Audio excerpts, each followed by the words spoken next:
రెండోది ఒక నాగర్ కర్నూలు లాంటి ఒక జిల్లా ఆసుపత్రిలో మహిళా డాక్టర్ లేదని చెప్పి మహిళా మాజీ మంత్రులు చెప్పింది. ఎవరాళ్ళు?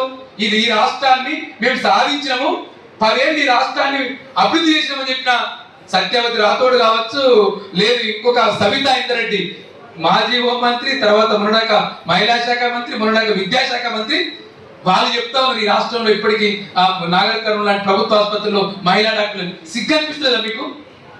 మీరు 10 ఏళ్ళు ప్రభుత్వ పాలన ఉన్నారు కదా, జిల్లా ఆసుపత్రిలో ఇటువంటి ఒక మహిళా డాక్టర్ ఉండాలని ఒక సోయి ఎందుకు లేకుండా పోయింది మీకు? మీ ప్రాథమిక కేంద్రంలో పెట్టరు, మాకు తెలుసా. మీరు గ్రామీణ ప్రాంతాల్లో ఆదివాసీ ప్రాంతాల్లో ఉన్న ప్రాథమిక ఆరోగ్య కేంద్రంలో పెట్టరు మీరు.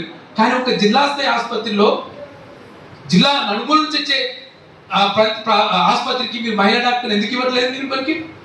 కాబట్టి మొత్తం రాష్ట్రంలో ఉన్న ఆసుపత్రులు ఏవైతున్నాయో ప్రతి ఆసుపత్రిలో మహిళా డాక్టర్ ఖచ్చితంగా ఉండాల్సిన అవసరం ఉంది.